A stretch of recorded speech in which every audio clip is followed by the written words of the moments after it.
오늘 하나님께서 우리에게 주시는 말씀은 출애굽기 32장 15절에서 24절 말씀입니다. 출애굽기 32장 15절에서 24절 말씀으로 제 성경으로는 구약 성경 132페이지 정도 있습니다. 제가 한 절, 여러분이 한 절, 마지막 24절을 함께 읽도록 하겠습니다.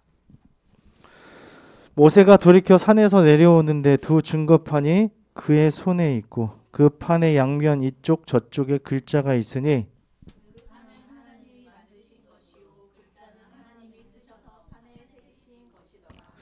여호수아가 백성들의 요란한 소리를 듣고 모세에게 말하되 진중에서 싸우는 소리가 나나이다.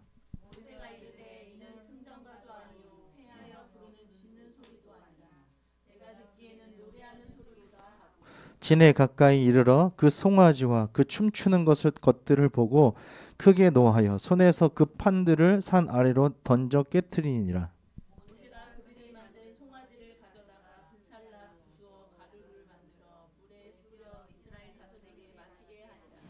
모세가 아론에게 이르되 이 백성이 당신에게 어떻게 하였기에 당신이 그들을 큰 죄에 빠지게 하였느냐. 아론이 이르되 내 주여 노하지 마소서 이 백성의 악함을 당신이 아나이다. 그들이 내게 말하기를 우리를 위하여 우리를 인도할 신을 만들라. 이 모세 곧 우리를 애굽 땅에서 인도하여 낸 사람은 어찌 되었는지 알 수 없노라 하기에 내가 그들에게 이르기를 금이 있는 자는 빼내라. 한즉 그들이 그것을 내게로 가져왔기로 내가 불에 던졌더니 이 송아지가 나왔나이다. 아멘. 할렐루야. 우리 하나님께 영광의 박수 올려드립시다.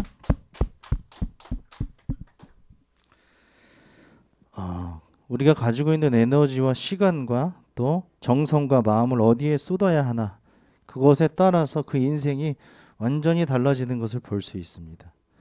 아무리 내가 여지껏 많이 노력을 해서 이만큼 쌓아왔지만 이것을 다른 사기꾼에게 갖다 주면은 그 인생이 완전히 다 없어지는 것처럼, 하지만 이것을 쌓아 올린 것을 제대로 우리 인생을 위하여서 하나님께서 기뻐하시는 뜻을 따라서 사용한다면 그것이 1익이 될지라도 그것이 억이 되고 뭐 몇만 배가 되고 수많은 그런 하나님의 기쁨이 될 줄로 믿습니다.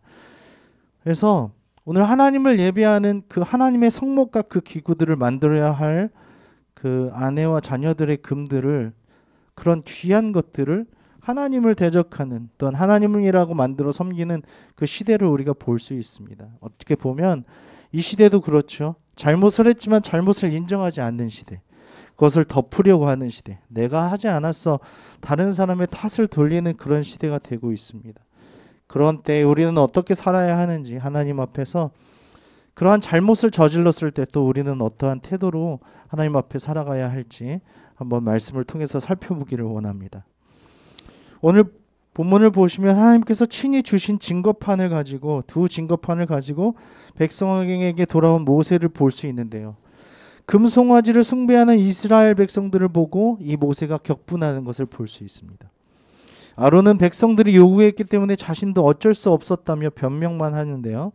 이 말씀을 보시면 하나님 앞에서 이스라엘 백성들을 변호하던 그 모세의 모습과는 분명한 대조를 보이며 격분하고 또 화를 내는 그 모세의 모습을 볼 수 있습니다. 15절과 16절을 함께 읽겠습니다. 모세가 돌이켜 산에서 내려오는데 두 증거판이 그의 손에 있고 그 판의 양쪽 이쪽 저쪽에 글자가 있으니 그 판은 하나님이 만드신 것이요 글자는 하나님이 쓰셔서 판에 새기신 것이더라. 아멘. 모세가 드디어 하나님의 말씀을 지금까지 듣고 내려오는데요. 뭘 가지고 있어요? 두 증거판이 그의 손에 있다고 합니다. 근데 이 두 증거판의 정체가 뭡니까? 그 판의 양면 이쪽 저쪽에 글자가 있는데 그 판은 하나님이 만드신 것이다. 친히 만드신 것이다. 그리고 글자는 하나님 쓰셔서 판에 새기신 것이더라. 하나님께서 직접 십계명을 모세에게 주신 것이죠. 하나님께서는 두 증거판을 직접 만드시고 친히 새겨주셨습니다. 할렐루야.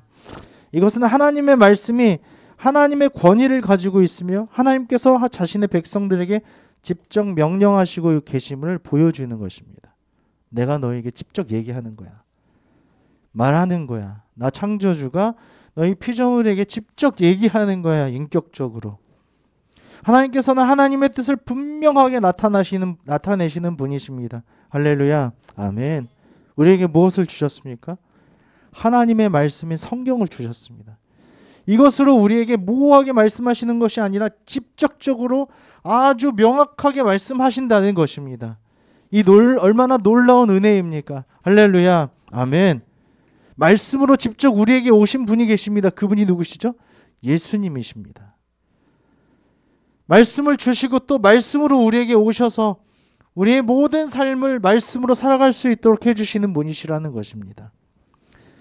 이 말씀, 이 뜻에 우선적으로, 최우선적으로 순종하며 살아가시기를 바랍니다.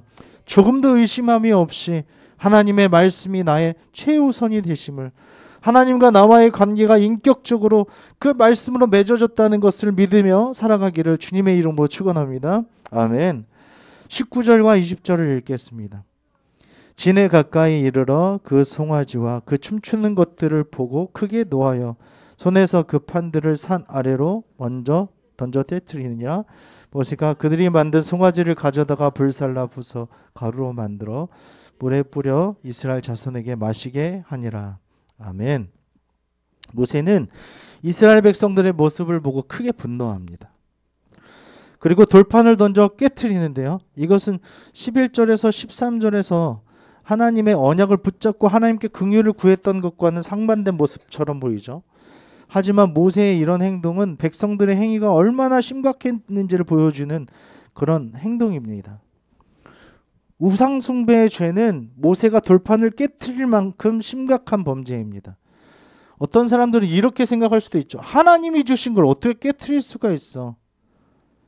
그런데요, 이 상황은 하나님이 주신 것이 아무 상관이 없는 상황이 된 것입니다. 모세가 그 두 돌판을, 증거판 2개, 십계명 2돌판을 깨트린다는 것은 시내산 아래에서 자양되고 있는 이스라엘 백성들의 우상 숭배 행위가 하나님과의 언약을 정면으로 파기하는 배역한 행동이었기 때문에 그렇습니다. 하나님이 문제가 아니라 완전히 하나님은 당신 나의 하나님이 아니야 라고 그렇게 얘기하는 것과 같은 거예요. 그래서 그 광경을 본 모세는 더 이상 십계명 돌판이 의미 없다는 것을 알고 솟구치는 이 의로운 분함으로 그것을 산 아래로 던져 깨트렸다는 것입니다. 일단은 백성들을 먼저 살리고 봐야 된다는 것이죠. 따라서 그런 모세의 행동에 하나님의 거룩한 분노의 이 표출이기도 했다는 것입니다. 그들의 범죄로 하나님과의 언약이 파괴되었다는 것을 심각하게 말해주는 것입니다. 우리의 상황은 어떠합니까? 하나님을 믿는다고, 하나님을 경배한다고, 하나님을 경외한다고 하지만 우리의 깊숙한 마음과 우리의 행위와 우리의 행동은 어떠하냐는 것입니다. 언약을 붙잡고 있습니까? 말씀을 붙잡고 있습니까? 하나님을 붙잡고 있습니까? 우리의 일상의 삶은 어떠합니까? 이것이 매우 중요합니다. 이들은 하나님의 언약이 나에게 밥 먹여주는 거야? 떡이 나와? 물이 나와? 아무것도 아니야. 모세도 없는데 뭔 상황이 있어? 하나님은 우리에게 아무것도 아니야 라고 언약을 파괴해버린 것입니다. 특히 모세가 금송아지를 불살라 없애고 그 가루를 물에 뿌려 마시게 한 것은 그 주범들을 찾기 위한 행위로 보입니다. 27절에서 29절에 보면 그렇게 나옵니다. 우리가 지금 시급하게 정리해야 할 우상 숭배의 죄는 무엇입니까? 골로새서 3장 5절에 보면 그러므로 땅에 있는 지체를 죽이라. 곧 음란과 부정과 사욕과 악한 정욕과 탐심이니 탐심은 우상 숭배니라. 이렇게 말씀하십니다. 그 악한 길에서 빨리 떠나서 하나님의 긍휼을 구하며 하나님만 섬기시기를 바랍니다. 우리가 어떠한 자녀인지를 다시 한번 매일매일 확인하는 것이 중요합니다.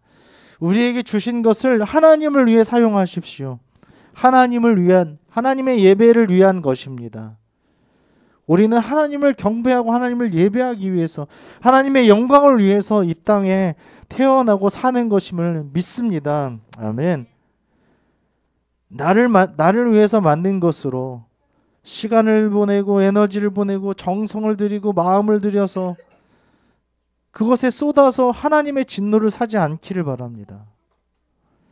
그것은 한낱 지나가는 풀과 같고 꽃과 같습니다.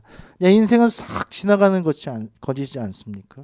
하지만 영원하신 하나님께서는 우리에게 예배를 받으시고 단 예배를 통하여 우리에게 하나님의 귀한 그 축복을 누리게 하시는 줄 믿습니다. 그 관계를 깨트리지 말고 하나님의 언약을 우리의 복의 근원을 되게 하시겠다. 단 우리가 하나님의 자녀로서 하나님의 영광을 누리게 하시겠다는 그 모든 것들을 붙잡고 살아가시기를 주님의 이름으로 축원합니다. 아멘. 22절에서 24절 함께 읽겠습니다. 아론이 이르되 내 주여 노하지 마소서 이 백성의 약함을 당신이 아나이다. 너희 내게 말하기를 우리를 위하여 우리를 인도할 신을 만들라. 이 모세 곧 우리를 애굽 땅에서 인도하여 낸 사람은 어찌 되었는지 알 수 없노라 하기에 내가 그들에게 이르기를 금이 있는 자는 빼내라. 그들이 그것을 내게로 가져왔기로 내가 불에 던졌더니 이 송아지가 나왔나이다. 아멘. 모세의 질책에 아론은 자신을 변명하기에 급급합니다. 아론이 형이라고 그랬죠. 모세의 형이에요. 그런데 나이도 많아요. 그런데도 불구하고 지금 변명하기에 급급해요. 이 백성이 너무 악하기 때문에 어쩔 수 없었어요 라고 얘기하는 거죠. 지난주에 우리가 기억나시나요? 막 백성들이 만들어 달라고 하니까 너희 부인과 자녀들이 금 귀고리 금 다 가지고 와. 금 송아지를 만들자. 이렇게 바로 얘기했던 것을 기억하십니까? 어쩔 수 없었다고 지금 얘기하는 거예요. 그리고 금을 불에 넣으니까 뭐가 나왔다고 합니까? 금송아지가 짠 하고 나왔다고 합니다. 모든 책임을 백성들에게 돌리고 있는 것입니다. 우리도 그럴 때가 있죠. 나는 원래 그러지 않았어. 나는 원래 그런 생각하지 않았어. 우리가 주변의 이웃들이나 사람들에게도 그런 태도를 보일 수도 있고 자녀들이나 부모님에게도 그렇게 할 수도 있죠. 큰일 날까 봐. 그런데 그 잘못을 인정하는 것은 매우 중요하다는 것입니다. 왜냐하면 거기서부터 새 출발은 시작되거든요. 새로움이라는 거, 그 다음 청산이라는 것이 시작되기 때문에 잘못을 인정하는 것이 매우 중요합니다. 그래, 아빠가 그랬구나. 어머니 제가 그랬습니다. 아버지 제가 그랬습니다. 자녀들에게도 내가 그랬고 아내에게도 내가 그랬군요. 미안합니다. 그런 마음이 있었다면 참 미안합니다. 앞으로는 이렇게 하기를 원합니다 하고 얘기하는 것, 그것이 매우 중요하다는 것입니다. 개인이나 가정, 공동체의 잘못에 대해서 우리는 어떤 태도를 또한 입장을 취하고 있습니까? 다른 사람에게 잘못을 전가시키고 있지는 않습니까? 예수님께서는 우리의 죄와 허물을 담당하시고 수치와 부끄러움을 참으셨습니다. 할렐루야. 아멘. 그 앞에 즐거움을 위하여서 참으셨다고 했죠. 히브리서 12장 우리가 지난주에 우리가 본 것과 같이. 우리도 그런 사람들입니다. 그 앞에 기쁨을 위하여 부끄러움을 참는 그런 사람들입니다. 정말 나쁜 것의 부끄러움이 아니라 하나님을 위한, 예수 그리스도를 위한, 우리 가족들을 위한, 우리 교회를 위한, 우리 공동체를 위한 그 부끄러움을 참을 수 있는 사람이라는 것입니다. 잘못된 길로 가는 사람을 하나님께로 인도하는 그 부끄러운 말입니다. 하나님 앞에 부끄러움 없는 삶을 사시기를 바랍니다. 만약 개인이나 가정, 공동체에 잘못이 일어났다면 하나님의 뜻과 방법으로 해결되도록 기도하시기를 우리 주님의 이름으로 축원합니다. 금송아지를 만든 그것은 아론이 처벌받아야 하는 것이었습니다. 모세가 없었던 때에도 아론은 이스라엘 백성들의 총책임자로서 마땅히 벌을 받아야 했다는 것입니다. 그래서 본래 하나님은 아론을 죽이려고 하셨습니다. 하지만 모세의 간절한 중재로 살 수 있었다는 것이죠. 우리도 그러한 삶을 살 수 있어요. 하나님 앞에 아론과 같은 삶을 살아가시겠습니까? 모세와 같은 삶을 살아가시겠습니까? 모세는요, 그렇게 많은 날 동안 하나님께서 말씀하신 모든 것들을 다 마음에 담아서 그 머리에 담아서 이제 실행하려고 이제 시내산 밑으로 내려와서 이스라엘 백성들과 해가려고 했던 사람이라는 것입니다. 하지만 아론은 이스라엘 백성들과 함께 있으면서 그들이 원하는 것들을 다 해주는 사람이었다는 것입니다. 우리의 포지션에서, 우리의 위치에서 우리는 어떻게 살아야 하겠습니까? 그것을 중요하게 생각해야 하는 것입니다. 하나님께서 주시는 그 생각과 말씀과 이 모든 것들을 우리의 가족과 또한 우리의 사랑하는 사람들과 함께 나누며 살아가는 삶이 되시겠습니까? 아니면 좋은 게 좋은 거야, 얘들 원하는 대로 살아, 예배 안 드려도 돼, 하나님을 뭐하러 섬겨, 왜 하나님을 믿어? 라고 얘기하는 그런 사람이 될 수 있다라는 것입니다. 우리의 모든 삶이 하나님의 예배가 되기를 원합니다. 하나님의 향기가 되기를 원합니다. 내일 모레 글피지 크리스마스 아닙니까? 주님께서 이 땅에 오신 이유가 무엇입니까? 우리 한 사람을 위해서 오셨습니다. 나를 위해, 옆에 사랑하는 사람, 우리 자녀들을 위해서 오셨습니다. 이 모든 오신 그 의미들을, 빛으로 오신 그 의미들을 잘 새기고 하나님의 뜻대로, 하나님의 방법으로 우리의 모든 상황과 우리의 모든 삶이 해결되고 이루어지도록 기도하며 살아가는 우리 모두가 되시기를 주님의 이름으로 축원합니다. 아멘.